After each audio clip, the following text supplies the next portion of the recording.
Hi everyone, Dia Heave. Welcome to Dark Falls. If it is your first time here, hi, welcome. We cover Irish true crime. If it is not your first time, welcome back and thank you as always for the support.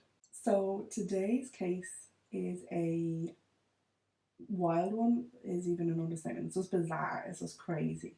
And we are going to talk about an Irishman who has been known as Iron Mike or Mike the Durable. He has even been referred to as the Rasputin of the Bronx.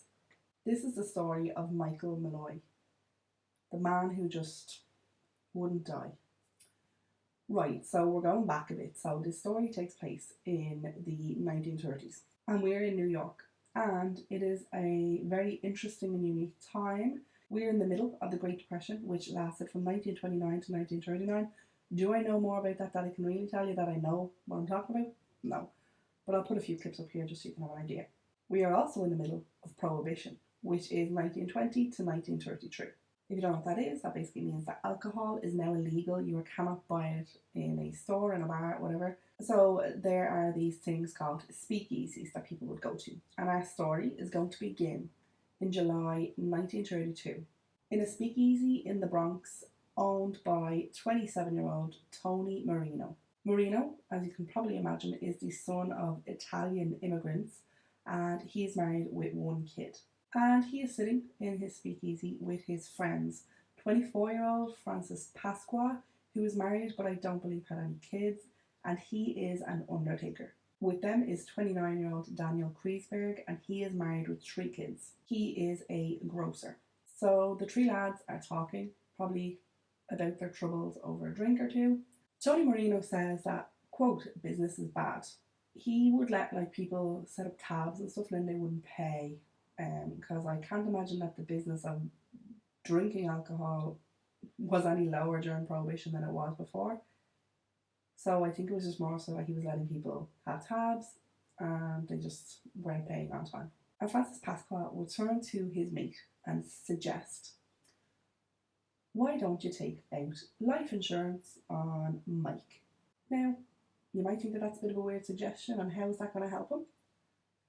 Well, Francis was aware of something Tony had done before. The previous year, 1931, Tony would befriend a homeless woman. Her name was Mabel Carson. He let her, I think, move into either his place or, there was an area in the bar or something.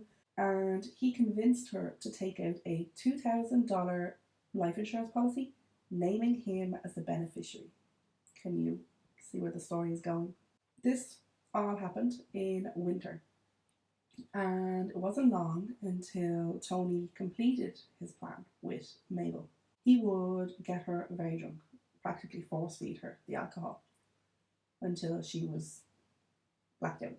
He then stripped her, poured ice water onto her mattress, opened the window in the room and left her there. Her death would be ruled bronchial pneumonia, and Tony Marino would collect $2,000. So when Francis suggests this in July, they all knew what he meant and they all looked across at Michael Malloy, who also went by Mike. All we know about Michael Malloy is that he was born in Donegal in, quote, approximately the 1870s. I say approximately because he emigrates to America in the 20s and he was working, I have read, as a firefighter and as a stationary engineer. No idea what that second one is. Feel free to let me know. They estimate him to be 60, but other people will report it as a 40. And if he was born in the 1870s, he was born in the 1870s, then yeah, he would be kind of, in his 60s then by the time our story is taking place. But we don't know that he was, because bear in mind, that would mean that he kind of only moved to America in his 50s, and it was very much a young thing to do, wasn't it? People would kind of turn 18 and emigrate to America, and that would usually kind of then lead him to only be about 40. So maybe that's where people are getting the maths from. Either way, he's from Donegal, he moves to America, and during the Great Depression, he hits hard times like everybody else did. Michael was also fond of a drink, which is a nice little euphemism people like to use here. He drank what he could when he could. And so he would do odd jobs like cleaning, taking out rubbish, sweeping for, different places and different businesses. And instead of being paid money, he would just want to be paid in alcohol. Michael would be one of these guys that Tony had given a tab to and wasn't able to pay it back. Michael didn't have any family or friends in America, in New York, so the lads basically thought he was easy pickings. As I said, times were tough for a lot of people, including the three lads in the bar. Tony and Francis are very much on board with this plan, and it's said that Daniel agrees to go ahead with it because of, needing money for his family, which they could all use as an argument. So over the next 5 months, Francis would take out 3 life insurance policies on Michael Malloy. 2 would be with Prudential Life Insurance and 1 would be with Metropolitan Life Insurance. These policies included double indemnity, and from what I read, this basically means that double the amount would be paid if it was an accident. So they actually don't take the policies out in Michael Malloy's name, they use a different name, Nicholas Mallory. One of the big downfalls is they didn't keep it as just like the inner circle of these 3 guys, they just kept recruiting other guys. Now, I'm not sure if it was Francis himself who pretended that he was Nicholas Mallory when he was signing the policies, or if they got someone else to pretend. They got the bartender in the speakeasy called Joseph Murphy his role was basically to pretend to be the next of kin to Nicholas Mallory, i.e. Michael Malloy, and he would be the one who would claim the money for them. They would also recruit Joseph Maglione, Tough Tony Bastione, John McNally, and Edward Smith. All of these men would become known, quote, the Murder Trust. The total of the life insurance policies would come to just over $3,500. And in today's money, that would be about $54,000. So not like a huge amount, especially when they're getting all these other men involved. A lot of these men were just petty criminals. I don't know if they were hoping that they would come up with the ideas or if they hoped that they would just carry out their ideas for them on how to get rid of Michael. But like that, we're now up to 8 men involved in this scam/murder. So in December 1932, they all met in the speakeasy one night to start their plan. Tony Marino would give Michael Malloy an open tab one night, and obviously Michael was delighted with this. And obviously so desperate for a drink that he didn't even question why he was being given this open tab when he hadn't paid for his last one. And through all of this, when I was reading it, that's what I kept thinking, like, was he that oblivious to everything they were trying to do to him? Or did he just not care because all he cared about was his next drink? They thought the plan would be quite easy because of Michael being an alcoholic. So, when the open tab was opened, Michael Malloy started drinking whiskey. And Tony Marino would fill his glass as soon as he drank the shot or drank the glass of whiskey. And as soon as the glass was put back down, Tony Marino had filled it for him. And this went on and on and on and on until Tony Marino's arm got sore from holding the bottle of whiskey.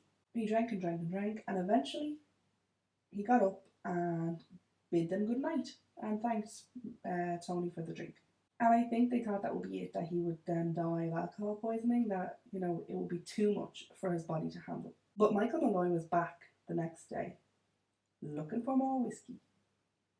And he was back again the next day and the next day. And they just surely thought that, after these few days of this heavy, heavy drinking, Michael wouldn't be able to handle it. His body would just shut down. And on the 4th day, he comes bursting through the doors. Boy, ain't I got a thirst. At this point, I'm reading this.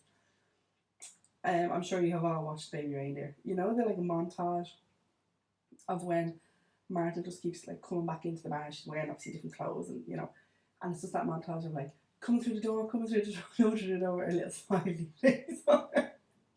And when I was reading this, all I could picture was like Michael just like come through the door, like do over to sit at the bar and just get more whiskey. Like he was in his element. But after the 4th day, they were impatient. This plan was not working. Tough Tony would suggest something simple, like just let's shoot him, let's just arrange for him to be shot. But that wouldn't be an accident. They needed it to look like it was an accident. So Joseph Murphy, the bartender, he suggested wood alcohol. Now, I spoke about wood alcohol in a previous case that also took place in America. I actually think that was New York as well. And he poisoned his wife with wood alcohol. So wood alcohol is very poisonous. Just 4% proof can cause blindness, like it's lethal. So they go off and buy some tins of wood alcohol, and the next night, Michael arrives and they give him a couple of shots of whiskey. And once he's had a few, they switch, and they are giving him pure wood alcohol to knock back in a glass. And again, they do this for a few nights, and nothing is happening. Then finally, one of the nights, Michael Malloy collapses from his stool onto the ground, and the gang all stare, partly probably in disbelief, like, oh, it finally worked. And they're all staring and they're all like just waiting in silence. And they could hear his slow, shallow breath. And then finally, snoring. He just starts snoring, so he literally just fell asleep. And after a few hours, he wakes up and says, "Give me some of the old regular, me lad." That was an awful, I don't even know what accent I was trying to do there. At this point, again, they're getting annoyed. It's costing them money because they had to buy the wood alcohol. Obviously, the alcohol itself is costing money that Tony Marino doesn't have. So their next plan was to soak oysters in denatured alcohol for a few days, right? They do this because they know that he likes seafood. So they know it's something that he would eat. And their plan is to give him these oysters and then they serve it. So he comes in one day delighted that they're giving him now free food as well. Starts knocking back the oysters and they give him, again, shots of wood alcohol, not whiskey, to wash it down. And Michael Malloy merely licked his fingers and belched. Next, they tried more fish. So they let some sardines rot, out of the tin or whatever. For a few days they left them out, so they went rotten. They then mixed in shrapnel, like little bits of like metal shavings and little like screws and something. Like it's just so bizarre. And again, Michael is just delighted because he's been giving a free sardine sandwich when he comes in the next day. They were hoping that he would, start eating it and washing it down with alcohol and that the metal would start to like tear at his insides. No. Michael lashes back the sandwich and asks for another. The gang decided to have an emergency meeting. What are they going to do? Again, ideas of, shooting him and stuff. They can't. They need it to look like an accident. So it is suggested, well, why not do what you've done to Abel? So one night after Michael Malloy gets blackout drunk, they throw him into the back of Francis Pasqua's roadster and him and Tony head to Crotona Park. Now this is kind of like, it's either kind of the end of January or starting into February, so cold. They drag his unconscious body through all like these piles of snow. Then they take off his shirt, they strip his shirt, and again they pour like water over his head and his chest and leave him in the park to die. And the next day, when Tony Marino arrives at his speakeasy, and as he walks in, he sees Michael Malloy sitting there at the bar. He basically arrived back after walking, and all he complained about was a, quote, wee chill. A wee chill. Some do say that he was actually picked up by police and brought to like a homeless shelter. Some sources say that. Finally, in February, John McNally decides that they are going to run him over with a car. So John Maglione recruits another man into their little murder trust, and this is Harry Hershey Gleason. So he is a cab driver, and they basically offer to pay him $150 out of the money to run Michael Malloy over.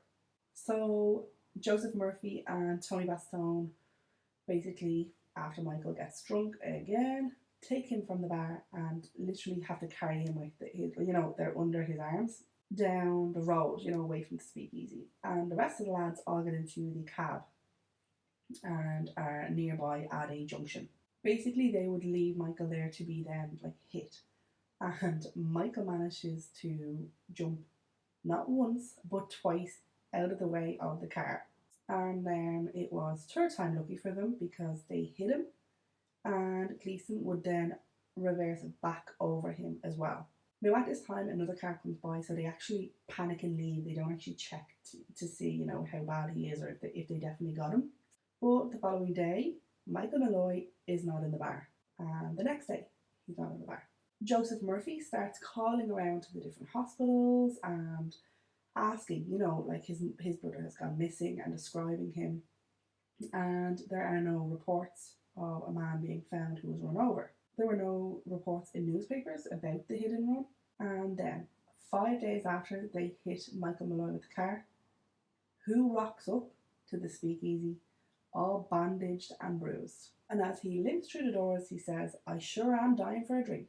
Michael would survive with a broken shoulder and a fractured skull. He then basically tells them the whole story. He wakes up, he's in Fordham Hospital, and he stays there being cared for 5 days. At this point, it is starting to not be like cost efficient to kill Michael Malloy. They are spending so much money. But finally, they would achieve their goal. And on the 21st of February 1933, in a tenement near 168th Street, which was less than a mile from the speakeasy, they rented out a room. They would take the rubber tube from the gaslight and shove it into Michael's mouth while he was unconscious. They then wrapped a towel around his head, and Mike would die from carbon monoxide poisoning. So Francis had a dodgy doctor friend, Dr. Manzella, and so he was the one who wrote the death cert for them. And he put the cause of death as lobar pneumonia. Joseph would fulfill his role of claiming to be the devastated brother of Nicholas Malloy, and the Metropolitan Life Insurance would pay out $800. Joseph and Tony would buy new suits out of their cut. Francis would arrange the burial of Michael Malloy, and he was put into a $10 coffin in a $12 plot. Now, we know Francis didn't want to spend a lot of money, and so he skipped what he could, and one of these things was the embalming that usually happens after someone dies. He didn't want to do that because he didn't want to pay for it. Just keep that in your head for a few minutes. So Francis then arrives at the Prudential Life Insurance Company looking for the money. And like that, grand, they sign the checks, and as they're handing them over, they say that they want to see the body. And this is just for them, it's just a formality, And Francis says, well, no, he's already buried. And this set off alarm bells for Prudential Life Insurance, and they immediately called the cops. And an investigation was started, and as soon as they started talking to everybody, everyone just started turning on each other. There was no alliance or loyalty for the murder trust. Everyone was just out for their own, and everyone turned on each other. When they exhumed his body, there was a cherry red discoloration on the skin, a telltale sign for carbon monoxide poisoning. If they had embalmed Michael, there would have been no signs of carbon monoxide poisoning. But because Chief Francis skipped this part, the men were all arrested. They would all try to claim insanity, and when this didn't work, they turned on each other. In an odd turn of events, Tough Tony was shot dead. Joseph Maglione would be charged with this murder. Francis Pasqua, Tony Marino, Daniel Kreisberg, and Joseph Murphy would all be convicted of murder in the first degree. The first three would all die by the electric chair at Sing Sing prison in June 1934. So Joseph Murphy, it was kind of put that he had been an orphan and he had a horrible childhood. A doctor would claim that he was mentally unbalanced, but 2 hours before his execution, Joseph Murphy would receive a reprieve. But he was eventually also executed by the electric chair on the 5th of July. Dr. Mazzella was also charged because of the phony death cert, but also because he claimed that, quote, Nicholas Malloy came to see him twice before that with gripe. Michael Malloy was reburied at Ferncliff Cemetery. The grave has no headstone or no marker, and it is a charity plot. The story of Michael Malloy was a media sensation. In the beginning, the tale ran through the Bronx. This man just would not die no matter what they done, and he became known as the Rasputin of the Bronx. Some articles will actually say that they also tried to use antifreeze and rat poison. And then after his death and after the trials and stuff, it became a huge media sensation. And one article says that he signed the life insurance policy, which makes it seem like he also knew that they had taken out the policy on him. He wasn't unaware. And I wholeheartedly think that maybe he was just in a place in his life and in his mind that he was just like, well, I'm just going to get what I can from this while I can. You know, I don't know how you could be that oblivious to these men offering all this alcohol and all this other stuff, and even like them trying to like leave him out in the park, knocking him down. Like, I don't know, I just have this weird feeling like he knew. Guys, that's it for today's case. I hope you found it as interesting as I did. It was obviously just a bit of a mad one. I couldn't believe it when I was reading all the different ways that they tried to kill him. I'm not going to ramble on too much. Just want to say again, thank you as always for the support. We are so close to 5,000 subscribers. I actually can't believe it. So yeah, if you haven't already and you are enjoying the content, please do like and subscribe this video. Let me know what you thought of this story. I like hearing from you guys. And yeah, I'm just gonna leave it there. So we shall see you in the next video. Thanks. Bye.